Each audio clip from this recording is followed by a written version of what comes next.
A land fractured, with dozens of major players and competing belief sets. How did a country emerge from the ruins of one of history's greatest empires, and then come together and unite under one banner? In this series, we will explore just that question. From the rise and the sudden fall of the Sovietic Empire in 7222, all the way to a united Fellia.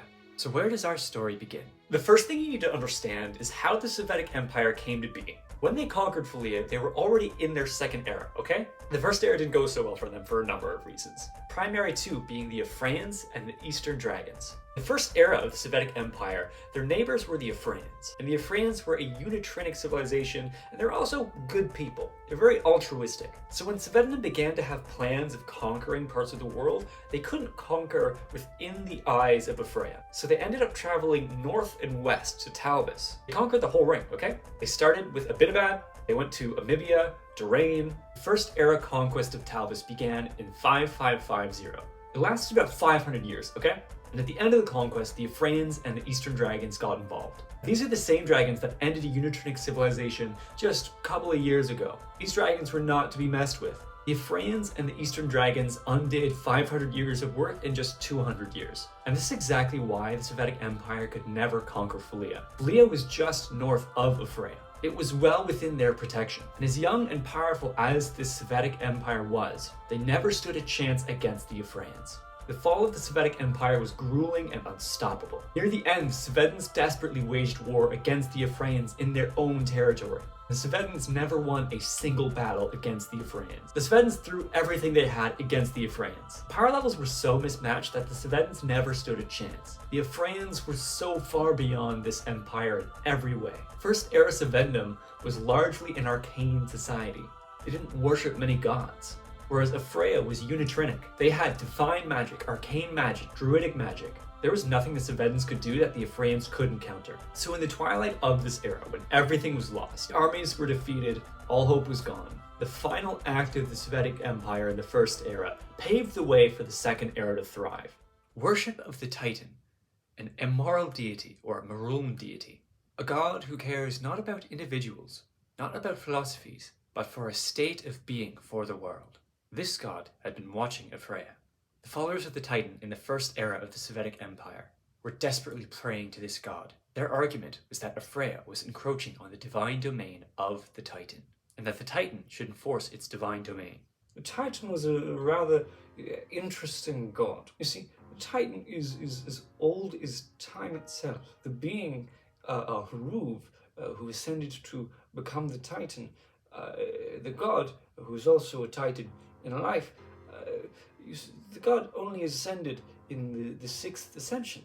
This was only a few hundred years before the rise of the first Sovietic era. And by all early accounts of this deity, this god, it was a very confused, uncertain, very volatile sort of being. In its more mortal state, morality wasn't a thing that existed as a concept for the Titans, the species.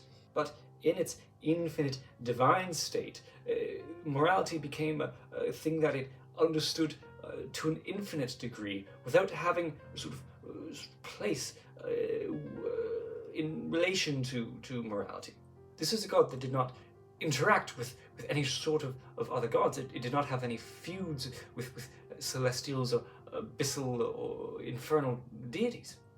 This god was completely concerned with enforcing the perceived scale of the world, the sort of large ideals that the Titans lived for. In this god's domain, it was all about earthquakes and mountains and tidal waves. So most notably, with all the other gods, gods themselves are infinite and abstract. So they sort of rub up against each other in this sort of abstract kind of way. There's a push and a sort of pull, and the power, although infinite, is also infinitely occupied. But the Titan, having no feuds, having nothing to rub up against, had completely unimpeded power. So hearing the prayers of the Sovetins, essentially the Titan was goaded into action. One day in the year 6296, the Titans simply said, "Fuck it, let there be moons." And subsequently, the Titan, in whatever abstract way gods act, lifted Freya out of the material plane and reshaped it into moons. And we don't know exactly how this happened. Some people theorize that it was instantaneous. Some people theorize that it took many hours. What we do know is that pieces of Freya physically fell back to the material plane and landed in the ocean to become the Cthulhu fragments which now stand there today. The spiritual damage, the devastation wrought by this event, aside from the physical sense, in a spiritual sense, the damage done is irreparable. If you were to travel to the Cthulhu fragments, even today, even now that they're habited, life there is just like nothing anywhere else that you would find in the world. It really is reshaped in this image of scale and power. Whether this was intentional or not by the Titan, nonetheless it stands. In a most unprecedented event, the moons themselves were ascended Sovietic followers made physically manifest and dormant. They were gods, the dormant gods physically manifested in the sky, which, as you know, gods do not physically manifest. They're infinite and abstract. Any sort of representation we have of a god is largely interpretive. After the destruction of Freya, the world became a little darker. They had small influences on the early Frisic people of Fellia. In early Frisic antiquity, you can find some influences of Freudian culture, especially if you look at the writing. In the absence of Freya, the Sovietic Empire began to build out its second era. And in this second era, they'd be guided by the worship of the Titan and the moons. The second era officially kicked off in about 6791. The Empire had spent centuries amassing a massive army. Using this army, the Sovietic Empire wanted to take total dominion over everywhere they conquered. Empress Canaris I planned the invasion of Fellia for 4 years. And in 6795, the invasion kicked off with the whole of the force going to Fellia. Strange and isolated cultures could be found in many places in Fellia. There were 3 major influences that resulted in 3 distinct cultures: Sylvan, Elemental, and Monothnic. Proto-Fellia was largely an elemental series of societies. They were very in tune with what made the world around them. And in the ancient histories, there were only elemental and Fey societies. Eventually, the Monothnic people came and shook things up a little. You could say they brought a little spice into the mix. Culturally, the Monothnic people were very strange. But among a couple of things, the important thing that they brought in was the worship of life into Fellia. They brought the worship of life to mainly the orcs. There were some humans for some time who stayed behind. Monothnic people were humans, but eventually they kept traveling south, and they assimilated with the human culture. That is to say, they assimilated with the Frisic culture. And so when it comes to skin tone and tracing some ethnic origin, although largely the Felia's ethnic makeup remains largely Felian, the more pale-skinned humans trace their history all the way to Monothan Way in the north, while more dark-skinned people might trace their histories right where they stand. All that aside, at the time of the Second Era Sovietic invasion, the 3 major cultures that Sovietic had to contend with were the Frisic humans, the Monothnic, life-worshipping orcs, the elves, the Sylvan Fey elves.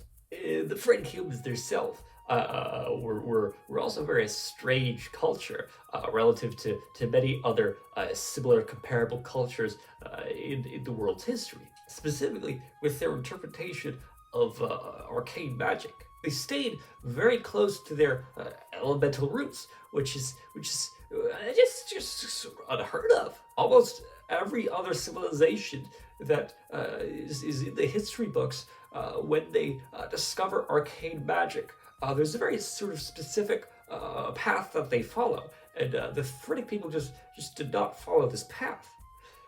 Heck, they carved their spells on tree bark. They didn't even make paper until the Semitic Empire came along. So they represented a sort of odd culture for the Svens to interact with. The Nebrellan orcs, the orcs who worshipped life, were much easier for the Svens to interact with. They're in a sense much more civilized, or familiar, perhaps, because they worshipped life, because they had a sort of one of the earliest complex societal structures, partially influenced from the monolithic people, but largely created around the needs of the orcs by the orcs. They presented a very different sort of challenge for the Svens to face. They were very religious and not about to have their will trampled on. And the elves themselves, although Sylvan, had their own worship of Will and Air, the god of absurdity. And given the long lifespans of elves, this caused a slew of problems for the Svens. Funnily enough, in single elven lifetimes, they would have been able to watch the rise and the fall, collapse of the Semitic Second Era Empire, just as a single elven lifetime would have been able to see the rise and fall of the first. The biggest obstacle to the Svens was this vast rainforest, okay? They were an aerial power, okay? So they didn't have a lot of ways to dive into these canopies so that they could wage war on the elves and the orcs. They started their conquest on a number of different fronts. Thousands of Griffin Riders were sent to the Wintercrest and the Invarden Ranges, and foot soldiers landed in Abral Hero and northern Meneviel. Attitude was bow down or perish. The whole conquest of Fellia lasted about 60 years, which is an extremely impressive metric. And the majority of that time was just spent conquering the elves and the orcs. The first thing that the Svens noticed about the Felians is that they were not good subjects. Although you had some semblance of large swaths of culture, there was no sort of unifying factor amongst them, which made them sort of very hard to rule. You just sort of have to conquer each individual place, each individual village. This wasn't just sensible for the Semitic Empire. And because of this lack of unity, there was really no way for the Svens to enforce the laws they brought to this land. They did find once they conquered the elves and the orcs that it was much easier for them to negotiate, because there was a sense of unification under religion. There was some semblance of a social structure, and this made it easier for the Svens to rule over. Svens were faced with the task of turning these people into proper subjects. Their solution was quite odd for a conquering empire such as they were. The thing about divinity and divine magic is that it scales. It becomes much greater, very fast, relative to an arcane or druidic sort of scaling system. This means that it's much easier to create a culture out of divine magic because it's easier to access. The work is already done by the presence of the gods. You just need to get the worship right. Divine magic empowers people to heighten themselves to exponential sort of degrees. Interestingly enough, this often creates sort of a cultural stagnation in many cases, where a society is purely divine, in the sense of perhaps the Actians is a stunning example of a society that for thousands of years has remained largely exactly the same. Orcs and elves in Fellia during the rise of the Second Semitic Empire were very formidable because they were very well taken care of, and they were very well connected because they were very religious. And what the Svens knew is that divine magic could transform a society in less than a century. Divine magic is what empowered the Svens to be able to create such a vast empire covering Fellia. The physical structures that they created were created with divine magic. They created dozens of cities and notable forts in less than 60 years, full-fledged cities ready for the Semitic people to mass migrate into Fellia so that they could rule. The Svedans saw the Felians as a means to an end. They'd seek to take their resources, but otherwise they didn't really want to make friends with the Felians. They didn't want them at their tables. They didn't want to break bread with the Felians. They wanted the Felians to remain a separate culture that they were sort of above. And this was represented very much in the architecture, in these towers that would sort of tower above, only accessible by those who could fly, the Griffin Riders. This is apparent in everything that the Semitic Empire would do across eras. They didn't want the Felians to be full citizens. They didn't want to share their religion with the Felians. So this meant that they had to find other religions to spread across Fellia. So they found relatively small areas of worship, sometimes only a couple of people, and they empowered these people to spread the worship of whatever deity they worshipped to the whole of their people. So the humans ended up with justice, the dwarves ended up with order, the halflings ended up with hope, and then you had 5 distinct territories divided along lines of worship that made it much easier for the Svedans to exert their control as the people over time saw themselves as sort of united under these religions. So the Felians ended up doing all of the work to unite their own people, of course motivated by the Semitic Empire, but they built their cultures independently and in the shadow of the Semitic Empire. And all the while, the Semitic Empire sort of thrived off them like a parasite. There is a sort of symbiotic relationship, perhaps. Because the Semitic Empire, again, provided this sense of infrastructure. Without the Semitic Empire as a catalyst, maybe none of this would have happened, or maybe it would have happened for at least another couple thousand years. The most crucial thing established by the Semitic Empire, by the Svedans, was the monarch of Fellia. Each province, each religious group was to have a sort of representative, a royal, and the 5 royals together would make the monarch. And the monarch was served as an interface between the people of Fellia and the people of the Semitic Empire, or rather to say the ruling class of the Semitic Empire. They sort of served as a council to the Semitic government. Each of the groups of people were allowed to provide systems to keep their royal in check. Predominantly, this involved a lot of religious systems, but really all of this was a construct to keep the provinces occupied, these territories occupied with each other, putting the blame on each other. You see, there was such diverse sort of influences between all of these royals that they couldn't really agree on anything as the monarch. And so when they couldn't agree on anything for the people, rather than the blame being put on the Semitic Empire for withholding or abusing their power, the blame was put on the other royals in the other provinces. Well, they would say, we can't agree on A, B, C, and A is the elf's fault, and B is the human's fault. But in reality, it was all the Semitic Empire's fault. But in absence of the Semitic Empire, this actually became a really important system of government for the Felians to unite in the future.